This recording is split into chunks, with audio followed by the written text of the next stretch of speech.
I'm sure all of you remember the great story about Joseph from the book of Genesis, this innocent, naive little boy who had these wonderful dreams that he kept repeating to his parents and his 11 older brothers, and how they got jealous of him and sold him into slavery.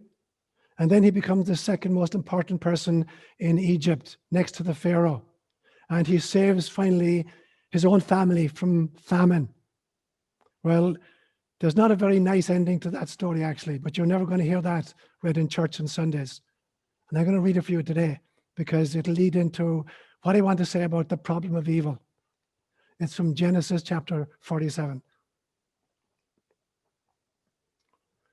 Since there was no food in all the land because of the extreme severity of the famine, and the lands of Egypt and Canaan were languishing from hunger, Joseph gathered in, as payment for the grain that they were buying, all the money that was to be found in Egypt and Canaan, and he put it in Pharaoh's house. When all the money in Egypt and Canaan was spent, all the Egyptians came to Joseph pleading, "Give us food. Why should we perish in front of you, for our money is gone?" "Give me your livestock if your money is gone," replied Joseph. "I will give you food in return for your livestock." So they brought their livestock to Joseph, and he gave them food in exchange for their horses, their flocks of sheep, and herds of cattle, and their donkeys. Then he supplied them with food in exchange for all their livestock in that year. That year ended, and they came to him in the next one and said, "We cannot hide from my lord that with our money spent and our livestock made over to you, my lord, there is nothing left to put at my lord's disposal except our bodies and our land. Why should we and our land perish before your eyes? Take us and our land in exchange for food, and we will become Pharaoh's slaves and our land his property. Only give us seed that we may survive and not perish, and that our land may not turn into a waste."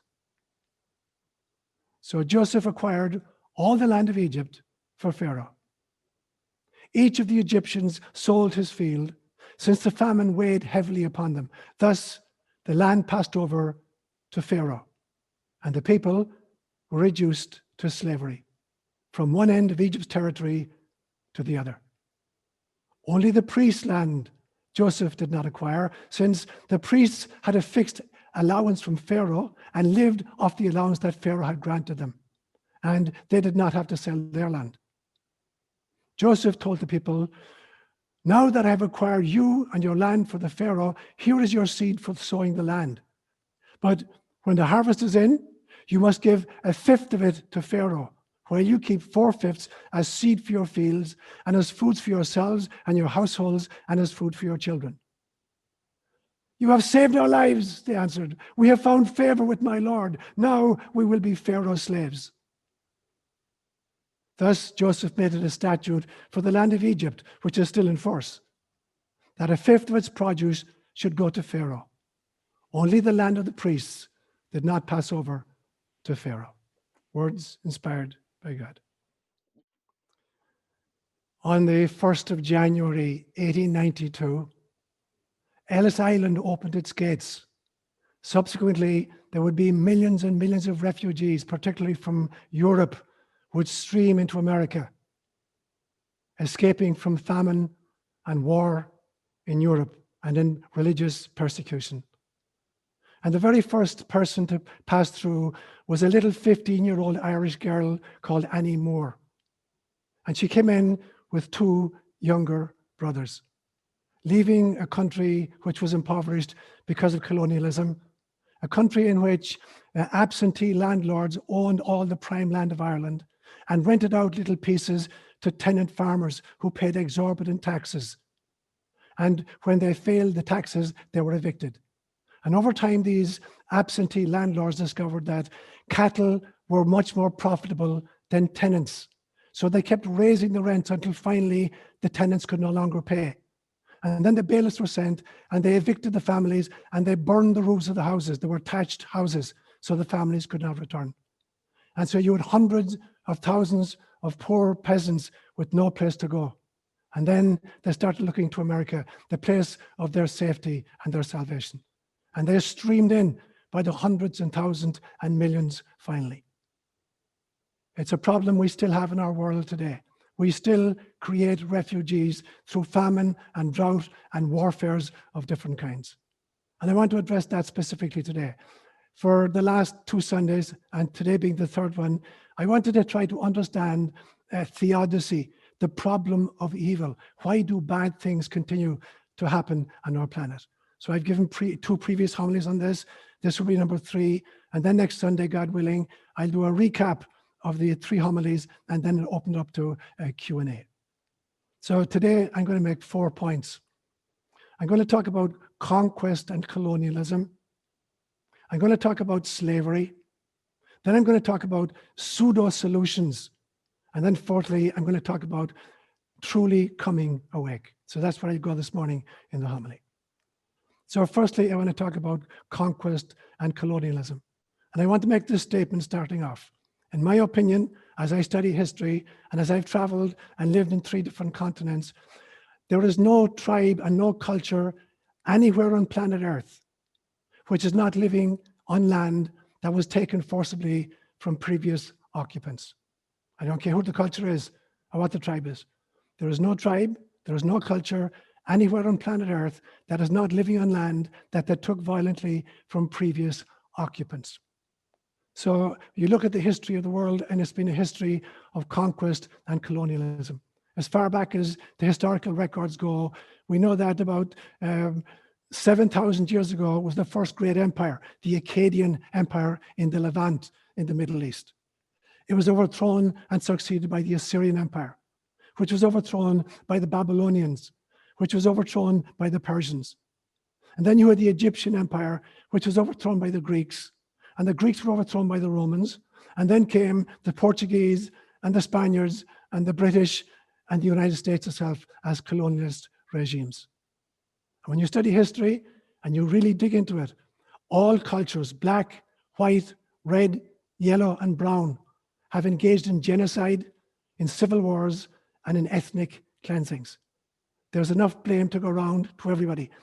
We have no point in pointing fingers until we examine ourselves. And every single group has conducted genocide, civil wars, and ethnic cleansings. I was really upset as a child growing up to learn that us Celts, us Irish, had been invaded by the Vikings in the year 795, and then subsequently invaded by the Normans in the year 1169, and then by the British about the year 1500. Really upset at these invaders who come in and conquered our land. Only to realize subsequently that when I really study Irish prehistory, mythology, that the Celts were not the original occupants of Ireland. They overthrew the Tuatha Dé Danann in 2 famous battles in Maithora, about 500 BCE. But the Tuatha Dé Danann had overthrown an earlier group called the Fir Bolg, and the Fir Bolg had overthrown a still earlier group called the Fomorians. And so when in 1922, we Irish finally got rid of the British, we threw them out. I asked myself the question, who is the we that got rid of the them? Am I a Celt? Am I a Tuatha Dé Danann, a Fir Bolg, or a Fomorian? Who am I? And who are the Brits that we got rid of? It was really interesting to me that when I finally had my genes tested with 23andMe, it was a relief to find out that I'm actually 4% Neanderthal. So I look at this history of conquest all over the world, equally distributed over all cultures and all tribes throughout human history. There's a little synopsis that Ed Hannibal sent me just a few days ago, which just encapsulates. One of my grandmothers was born in the year 1900, although she was born in Ireland. But imagine that you had a grandparent, let's say it's a grandmother, and she was born in the United States of America, a citizen of the United States in the year 1900. And she lived just to be 75 years of age. Here is what she would have experienced as an American. Firstly, for the first 13 years of her life, things would have been fine. And then from age 14 to 18, she would have been aware of World War I, in which 22 million people died. At age 18, from age 18 to 20, she would be aware that the Spanish flu killed another 50 million people. By age 29, she would experience the Great Depression. Between the ages of 39 and 45, she would have witnessed World War II, in which 75 other million human beings died. From age 50 to 53, she would have witnessed the Korean War, in which another 5 million people died. And from age 55 to 75, she would have seen the Vietnam War, in which another 4 million people died. That would be her experience. That's what I mean by the evil of conquest and by empires. And then there's the matter of internal wars. It's not just that we're conquered or there are colonialists who come in and invade our property. Once we get our freedoms, almost inevitably, we turn on each other and turn on ourselves. Civil wars tend to break out as soon as the colonialists leave. In America, we had our Civil War beginning in 1861. In Ireland, as soon as we got rid of the Brits, there was a civil war in Ireland in 1922. In India in 1947, after India had finally won its independence from the British Empire, there was a civil war. On the day that India got its independence, the 15th of August 1947, the country was severed into two pieces, Pakistan and India. And the only important figure who was not present at the Independence Day celebrations on the 15th of August 1947 in India was, you guessed it, Mahatma Gandhi. Mahatma Gandhi refused to take part in the service because he did not agree to the separation of Pakistan and India. And that there has been war across that border, particularly in the region of Kashmir, for over 70 years. Many African nations, there are 54 countries in Africa. Most of them got their independence from colonialist regimes in the 1960s. And almost inevitably, it was followed by civil wars. So I'm going to just take continent by continent, look what happened as people savaged themselves within their own borders. You take Europe, for instance. Beginning about in the 1400s, there was the Inquisitions, where the Catholic Church orchestrated turning on its own people and literally pulling them limb from limb. Once Protestantism raised its ugly head in 1517, you had religious wars between the south of Europe and the north, the Protestant countries and the Catholic countries, that went on for hundreds of years in my own country, in Northern Ireland, between Protestants and Catholics.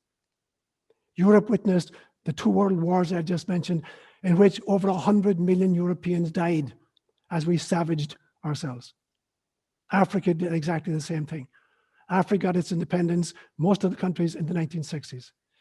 Idi Amin Dada killed over 300,000 Ugandans, fellow Ugandans, during his reign of 10 years.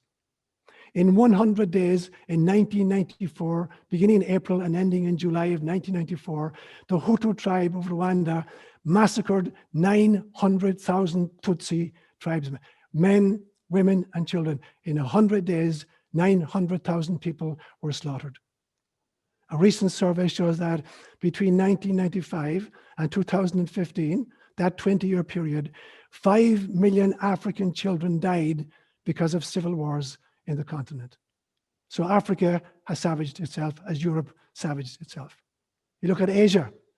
Under Mao Zedong, it's very hard actually to find out the actual numbers, but it's estimated that somewhere between 15 million and 55 million people died between 1958 and 1962 in the Cultural Revolution, when they're transitioning from agriculture-based economies to industrial-based economies, and millions of people died of famine conditions created by that move. In a neighboring country, Cambodia, under Pol Pot, 2 million people died of famine, which represented 20% of the population in your lifetime and in my lifetime. So we had it in Asia. We had it in the Americas. And just one simple example. The Aztec nation and their religious belief systems sacrificed 250,000 souls every single year in religious festivals.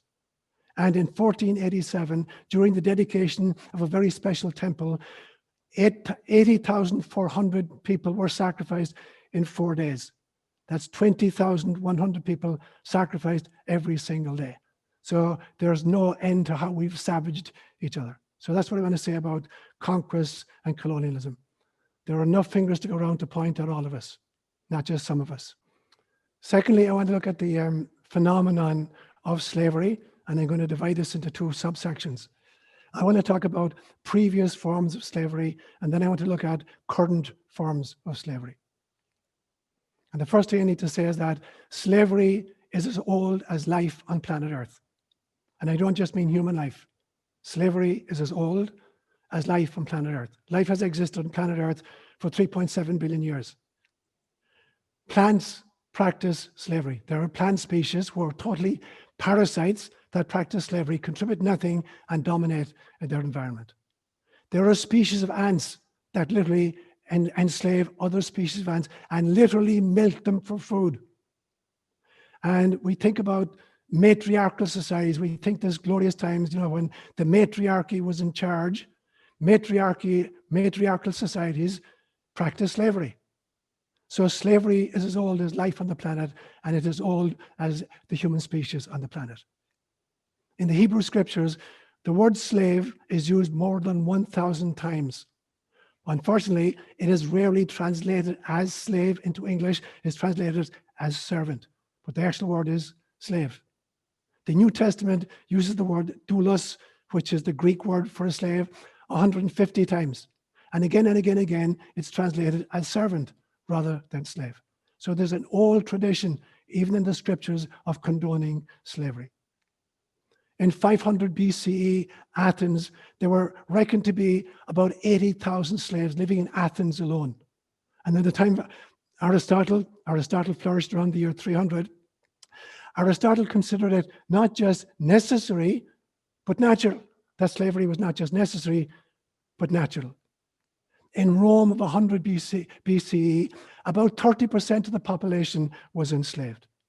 And then you look at the phenomenon of when we think of slavery, we think of the slavery that happened in our own country, particularly in the South, American slavery.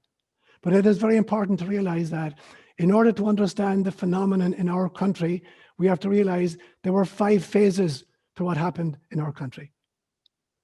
We think that slavery involved southern farmers in this part of the world, enslaving blacks taken from Africa, and indeed it's true. But that was only the 5th stage in a 5-stage process. And here's the 5 stages. The first stage was African chieftains selling other Africans to slave traders. That was stage 1, particularly East Africa and West Africa in Sierra Leone. Secondly, you had the buyers who bought these slaves from African tribal leaders.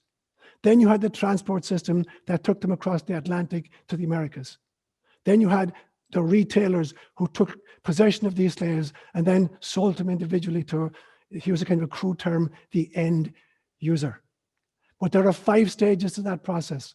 And in order to understand that process and to stop that process, there are 5 places you could intervene, not just one place, not just the end user.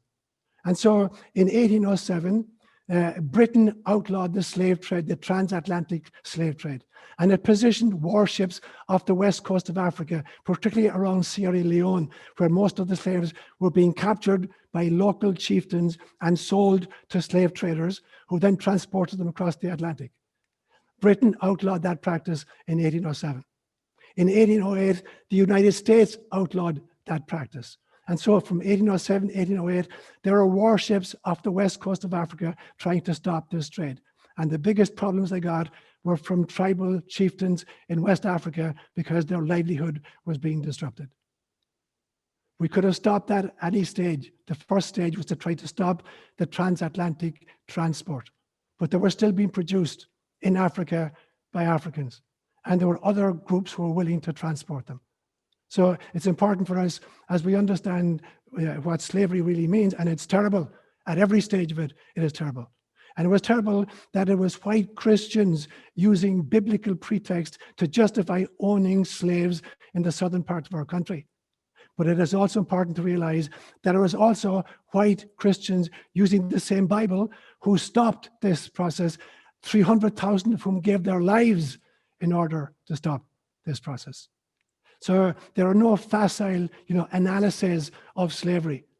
To dig into it, we need to understand fully the various phases and stages of this phenomenon and understand that that happened then and it is happening now. So I want to look now at what does a present-day version of slavery look like. I picked out this passage from Genesis chapter 47 because for me, it was really, really upsetting. And the most upsetting part of it was not that Joseph enslaved the people of Egypt. It was the attitude of the people said, "My Lord, you're our savior. Give us food. You can have our livestock. You can have our money. You can have our bodies. You can have our land. You can have our livestock. Just give us food." This is much older than Joseph.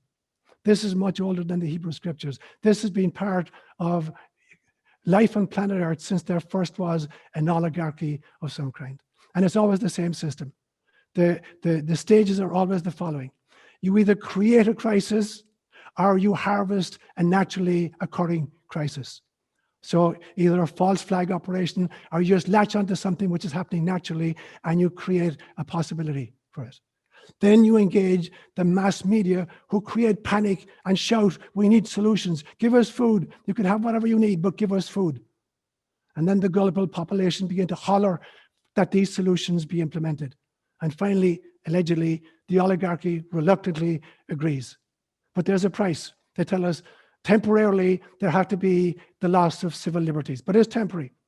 They'll be restored again. This is as old as oligarchy. This is as old as the human species. The same thing again and again and again. I put it to you that if you were a tyrannical despot with an intention to control planet Earth and the human species, you'd be hard-pressed to come up with a better plan than the one under which we're laboring right now on planet Earth. The shutdown due to COVID, whether or not it's a naturally occurring phenomenon or whether you choose to believe it was created in a laboratory. How you harvest that, the first thing you do is you shut down religion. You shut down people's access to God. And so you can't go into a church. You can go into a Walmart. You can organize a demonstration and firebomb buildings, but you can't go into a church. And God forbid, if you do go into a church, you're not allowed to sing or to chant. So you shut down people's access to God. Then you obliterate individuality by wearing masks, so we're all faceless characters. Then you encourage people to snitch on their neighbors. And then you witness possibly the greatest transfer of wealth in the history of humanity over the year 2020, from the middle class to the oligarchy. Possibly the greatest transfer of wealth in the history of humanity from one group of people to another group of people. You escalate suicides, anxiety, depression, domestic violence, spousal abuse, and drug addiction. And then you use the mass media to whip up a panic more and more. There are more virulent forms of this coming down the pike, calling for more and more loss of civil liberties. Then you shut down all alternative perspectives using the mass media and social media. You don't allow any alternative perspective on anything which is important to people, whether it's the political system or educational system or the medical system. There is no permission to have alternative perspectives on anything except what the oligarchy tells us is the truth. They tell us the science is settled. The science is not settled by a long manner of means. Then you attempt to turn us into cyborgs through artificial intelligence. And then you start creating some kind of a social credit score, such as they have in China right now, so that in order to do shopping or to travel or be educated or get a house, you need to demonstrate that you're an obedient citizen of the state. And then finally, you begin to weaponize everything which is important to us. You weaponize gender. You put males against females. You weaponize the family system. You weaponize cultures and put them at each other's throats. You weaponize class. You weaponize nations. You weaponize ethnic groups, and you put them at each other's throats. And then you have the ultimate form of slavery. That's my second point. Thirdly, I want to look at, I'm going to call it pseudo-solutions. Very, very often you get the notion, give them back their land, give everything in America back to the Native and Indian population, the Aboriginal peoples.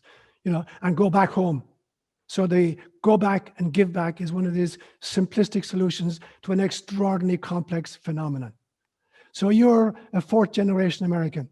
One of your grandparents is Nigerian, another is Australian, a third is Swedish, and a fourth is Ireland. Where are you going to go back to? Which country is going to take you in? And when you get back, where are you going to live? You're going to have to take land from somebody who got it in the interim. And so who owns the land? Is it the first person to set foot on the land? Or is it the king or the country that paid for the expedition? Right now, there are 3 aircraft hovering around Mars, just about to land. They'll land in the next week. There's one from the United States, one from China, and one from the United Arab Emirates. So whoever puts the first human being on the planet, do they own Mars? Does that individual own it? Or is it NASA that owns it? Or Elon Musk that owns it? Or is it the nation or the taxpayers who own it? And do they own all of it? Or can the Chinese land in one section and the United Emirates land in a section and America land in a third section and they're divided equally between the 3 of them? How do you decide who gets what? Or you take planet Earth itself. How do we restore planet Earth to the original inhabitants? And as I said to you, there are no original inhabitants that are not living on land that they've taken violently from previous occupants. So what do? A few days ago, I just figured out, using mathematics, the area of a sphere has got 4 pi r squared.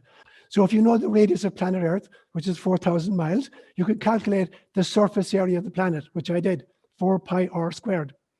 And then you divide it by the population, which is about 8 billion people right now. And you divide the entire surface of planet Earth by 8 billion people, and it means that everybody's entitled to 16 acres. Now, the problem is only 30% is actually dry land. So instead of 16 acres, everybody gets 4.8 acres. You think, wow, great. I own 4.8 acres. Now, everybody going to be happy? Because one guy is going to have 4.8 acres in downtown Manhattan, and the other guy is going to have 4.8 acres in the middle of the Gobi Desert. We're still really happy? And what happens now when all these landlocked nations, do you have to pay a toll as you move into somebody else's 4.8 acres? Or do you need travel permits or passports? And I guarantee you, even if we were to accomplish that and equally divide up the entire planet among all of us, people would drink it and do drugs, and within 2 or 3 generations, it'll be back to where it was, with a whole bunch of people owning most of it and the rest of us owning very, very little. So these kind of pseudo-solutions of go back and give back, we have to be much more complex and much more spiritual in solving very real problems and very real abuses than this kind of simplistic models. That's my 3rd point. So my 4th point then is coming awake. I want to try and introduce some light into this discussion. I am totally convinced that there are avatars stationed around planet Earth, light beings. I told you a vision I had one time of light beings stationed around the planet on a grid system. Everywhere a line of longitude and a line of latitude intersected, there was a being of light, and one at the North Pole and the South Pole. And I calculated subsequently that meant 64,442 light beings attached to planet Earth, and that's only a symbolic number. We are being held in God's hand, and any solutions we have must take that into account. There are waves of light workers coming among us in the children whom we are birthing, right? The likes of Oyuna at the moment, light workers coming among us. It becomes really, really important if you really want to kind of come to grips with this problem and introduce a solution, which is about moving into light and moving into love instead of moving into anger and fear. You have to begin to take seriously the notion of reincarnation.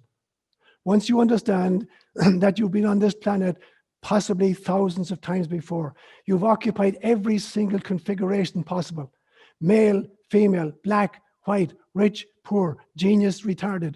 You've occupied all these configurations. It would be really, really, really foolish to now get stuck in the prejudices of your present configuration, whatever it is, whatever your color is, whatever your gender is, whatever your socioeconomic status is. To be stuck, with the prejudices of that position is ludicrous. It means you have learned nothing from your previous incarnations. So it becomes really, really important, if we are to solve these problems, not to identify with the present configuration of circumstances which you volunteered just for this incarnation. As we begin to try to address this very complex issue, we have to begin to try to salvage and preserve different cultures, different languages, different mythologies, art, music, social norms, different healing techniques, different cosmologies, different spiritualities. All of these have to be woven into the fabric and painted into the mural of what it means to be a human being on planet Earth. These must all be preserved and loved. We lost 2,000 languages in the 20th century. We went from 7,000 languages to 5,000 languages in the course of 100 years. We have to preserve everything which makes us unique as individuals, which makes us unique as families, which makes us unique as cultures, which make us unique as ethnic groups and as races. That is the beauty we bring to the masterpiece that God is creating on planet Earth. And to do that, we have to be really, really practical in our spirituality. What I'm going to mention now are practices that need to be practiced, not just ideas that may titillate your intellect. We have to learn how to replace fear with love on a practical level. We have to learn how to replace anxiety with trust. We have to learn how to replace anger with compassion. We have to learn how to replace judgment with wisdom. We have to learn how to replace a desire for vengeance with prayers of forgiveness. It's very important that we not confuse being woke with being awake, that we not confuse belligerence with Buddhahood, that we not confuse slogans and name-calling with debate and discussion, that we not confuse victimhood with self-empowerment, and that we not confuse entitlement with enlightenment. I want to finish by just referring to that beautiful hymn that Nancy sang for us. One of my favorite hymns of all time, this hymn, and I hope I don't butcher it, where the first part is God talking and the second part is Isaiah. This was a vision Isaiah had in the year 742 BCE. And it starts off as Nancy saying, I, the Lord, who sea and sky, I have heard my people cry, I will send my love to them. Whom shall I send? That was God's deliberation. And you, and I mean you, whoever you are, wherever you're sitting right now, you responded and you said, here I am, Lord. It is I, Lord. I have heard you calling in the night. I will go, Lord. If you send me, I will hold your people in my heart. There's not a single one of you this morning who didn't raise your hand and volunteer to be here now. You volunteered to hold God's people in your heart because of the compassion which is the core of who you are. You did not come here to be angry.